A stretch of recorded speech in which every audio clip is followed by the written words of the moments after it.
Mr. Speaker, Honorable Prime Minister, Deputy Prime Ministers, Opposition Leader, Ministers, Assistant Ministers, members of this august House, and people of our beloved nation, Nisam Mulavinakasaka and Sabko Mera Pranam. Mr. Speaker, the establishment of a Truth and Reconciliation Commission is long awaited. Our Honorable Prime Minister has promised the setting up of this all-important commission for very good reasons, as I try to articulate this in this motion. I'm grateful and honored that I've been asked by the Honorable Prime Minister and the coalition government to move this motion in the hope that it may become a significant step towards our nation building. Indeed, Mr. Speaker, it is our hope that the coalition government's task of rebuilding Fiji together for a future will reach greater heights after the work of this commission. National Prayer and Reconciliation Program initiated by the President of the Methodist Church during Girmit commemoration and participation of leaders and various faith groups in the event indicate that our people are ready for a healing process. Mr. Speaker, all three parties in the coalition government are firm in their commitment to see to the establishment of the Truth and Reconciliation Commission. It's long overdue, sir, but it is better late than never.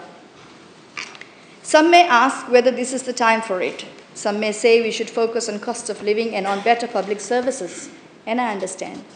But Mr. Speaker, I know from my many long years of personal engagement with our people that a lot of people are hurting. There are many unresolved issues that need closure. Can we be a prosperous society if we live in fear and insecurity?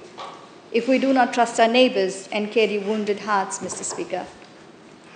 Our nation has been plagued by political upheaval since 1987. Officially, we've had 4 coups, including that of 2000 and 2006. But other events have also caused pain and misery to many. Each time we recovered and tried to move forward with the hope that political upheavals would become a thing of the past. Sometimes we seem to make progress. The creation of the 1997 Constitution was a time when all sides of this House came together under the leadership of the man who was then and is again now our Prime Minister, together with the late Justice Jairam Reddy. The House voted unanimously for a new form of government and new ways of leadership. Sadly, Mr. Speaker, this was not to last. But this is not a time to dwell on that issue. Mr. Speaker, the sad events which have plagued our history themselves pass into history. After them, each time, Mr. Speaker, our economy has recovered. Sometimes we create new legal regimes and we all try to move forward. But we are also avoiding some hard truths.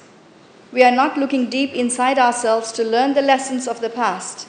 It is easier to look away from the painful events and perhaps pretend that they did not happen. But constant echoes of divide, narratives of the past remind us that there are deep-rooted wounds in many hearts unable to heal. Mr. Speaker, some of us can look away and pretend, but when we do this, we forget the pain and suffering of those who cannot. The destruction of lives and careers, displacement from homes, and physical and mental trauma, and these are passed down generations through painful narratives, keeping us trapped in intergenerational trauma. Not all of us can move on, Mr. Speaker. We need to come together as a nation to give true meaning to truth-telling and achieving genuine reconciliation, helping our current, past, and future generations to heal. Reconciliation is a process of healing of relationships that require public truth-sharing, apology, and commemoration that acknowledges and redresses past harms and violations. Its focus is to replace fear with a sense of security and peaceful coexistence, to build confidence and trust, and to develop empathy, Mr. Speaker. Coexistence, trust, and empathy has to develop between the individuals who are connected as victims, beneficiaries, and perpetrators. We have to create safe spaces for sharing our stories. We have to ensure all sections of our society are engaged, including our women, young, and elders. And there is continuity to ensure healing and closure, and narratives that help us move forward as a nation. Reconciliation requires political will, Mr. Speaker. joint leadership, trust building, accountability, and transparency. We in this House were entrusted less than 1 year ago with the votes of people exercising their democratic rights, the right to choose their leaders. And Mr. Speaker, sir, whether we are in the government or opposition, here we are all leaders. We are here because others put their trust in us. Mr. Speaker, that's why I hope that we will see our way unanimously to bring into being this Truth and Reconciliation Commission. This is not easy, Mr. Speaker. It requires us to become vulnerable, to tell our truth, to engage in dialogue with people we are not comfortable with, to be able to listen to them with an open mind and open heart, without judgment, with humility and with empathy. We have to give to those who have hurt us an honest chance to engage with us, to share honestly with them the impact of their actions on us. We also need to explore how we've dealt with our hurts. Hurt people, Mr. Speaker. We need to acknowledge and reflect on our own words and actions, engage honestly, and allow time and process to heal. This will not be easy, but healing and growth is never easy, Mr. Speaker, sir. We must do this. We cannot pass the pain and resentment of present generation to those of the future. We cannot burden their innocence with our past. Mr. Speaker, there are many lessons to learn from the Truth and Reconciliation Commissions of South Africa, Canada, Sri Lanka, and closer to home, the Solomon Islands. Our commission will have to take into account our cultural context and may have to have Fijian flavor. But let us be clear about one thing. This is not about one community forgiving or seeking forgiveness from another. This is not about divisions of race, religion, or province, even though those elements play a strong part in it. This is about each of us as human beings, with all honesty, to look deep into our hearts and confront the things that we have done, which may have caused deep loss or hurt to others, people of other ethnic groups, but also of our own. Race is not the only fault line in our country. Mr. Speaker, sir, after the civil unrest in 2000, I was part of a trauma healing and peace-building initiative led by Father Frank Hoare, an outstanding Colombian priest who has now been in Fiji for 50 years. Through this process, I was trained to be a peace facilitator. I joined a team for trauma healing in Northern Division. Our first facilitation was held in Savasavo. Our workshop created a space for many factions to come together. There were rebels, members of the security forces, villagers.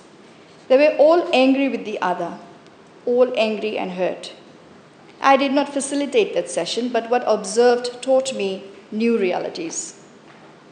For the first time, I saw that indigenous people considered themselves victims of the crisis, while many of us Indo-Fijians saw them as perpetrators.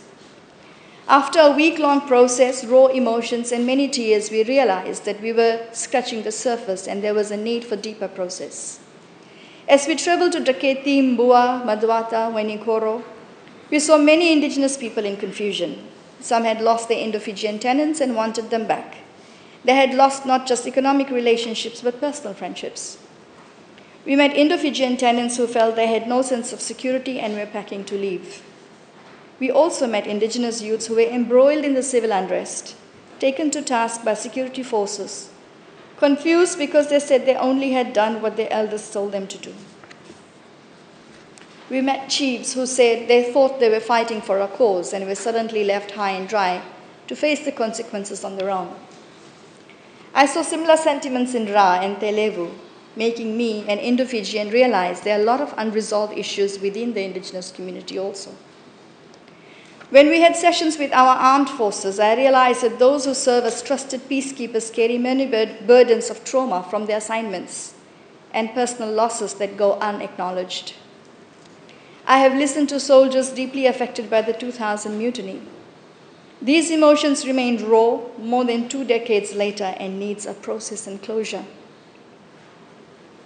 Mr. Speaker, there is much more I can talk about here. I have not talked about the divisions within the Indo-Fijian community, the minority communities such as the Melanesians, some of whom still struggle with their sense of place and identity. But these are things that do not belong here.